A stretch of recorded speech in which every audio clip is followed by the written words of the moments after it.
August and the dolls. My heart hammered in my chest, each beat seeming to echo the faint voices that swirled around me. I took a deep breath, willing myself to be rational. Maybe it was the nerves, the unfamiliar house, my mind playing tricks. I tried to convince myself, but the words still danced in my head, chilling and relentless. Would you like a hug? I looked around, hoping I could laugh this off in the morning, but the dolls' glassy stares seemed to grow more intense, as if each one had shifted just slightly, focusing on me. I shut my eyes, pulling the blanket closer, telling myself it was all in my head. Melody. A whisper sliced through the silence, unmistakably August's voice. I froze, my pulse racing as I opened my eyes. He stood in the doorway, silhouetted by the dim hall light. Edgar, the black cat, wove around his ankles, purring softly. "I heard you down here," he said quietly, his eyes catching the firelight. "Couldn't sleep?" I nodded, forcing myself to stay calm. "Just couldn't get comfortable." He nodded knowingly, crossing into the room, his gaze drifting to the dolls on the mantel. "They have that effect," he murmured, almost to himself. "They're alive, you know. Not in the literal sense, but they carry the echoes of the people who once loved them." I shivered, hoping he didn't notice. August's fingers moved rhythmically, almost tenderly, over one doll's porcelain cheek. "They're just like us, really," he continued, his voice soft but piercing. "Memories, fragments of love, fear, sorrow. Some people find comfort in that. Others..." He glanced at me, the ghost of a smirk on his face. "Others find it unsettling." I swallowed, forcing myself to hold his gaze. "I think it's beautiful, in a way," I said, barely managing a whisper. "How they mean something to you. It's a way to honor them." August's smirk faded, replaced by something softer, almost vulnerable. He tilted his head, studying me like I was one of his dolls, an object of curiosity rather than a person. "Do you want to hold one?" "Hold one." My voice was shakier than I'd hoped. He gestured to the shelf, to a doll with blonde curls and a faded dress, its face cracked in a way that made it look like it was weeping.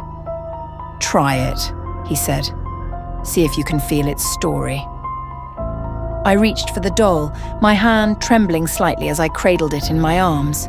It was heavier than I'd expected, solid and cool to the touch. As I looked into its eyes, something inside me shifted, a strange, inexplicable sadness washing over me. For a moment, it felt like I could sense the life it had once known, the little hands that had held it, the laughter, the tears. "It belonged to a girl named Eliza," August said softly. "She died young, tuberculosis. Her parents kept the doll on her bed until they passed away, too." He reached out, gently tracing one of the doll's tiny, delicate hands. "That's why I keep them," he added, "because I don't want their memories to die."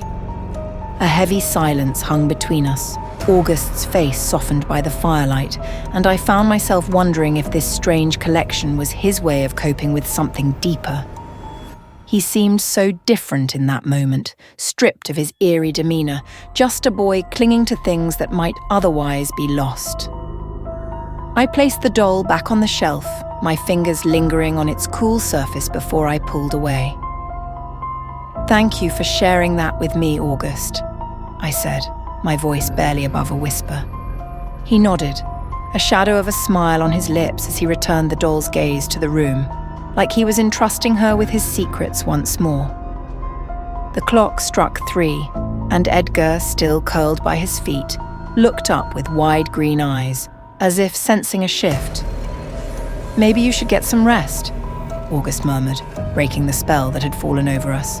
"Yes," I said, suddenly exhausted, but oddly at peace. "Good night, August." "Good night, Melody," he replied, his voice soft and distant as he watched me retreat into the shadows of the hall. In the safety of my room, the chill had faded. I lay back, feeling the weight of the evening settle over me in a strange comfort.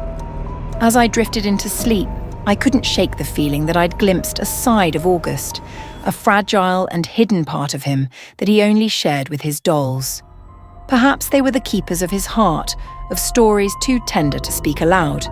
The whispered voices, the haunting stares, all of it faded as I sank into the warmth of sleep, feeling as if, in some strange way, I had become part of their story too.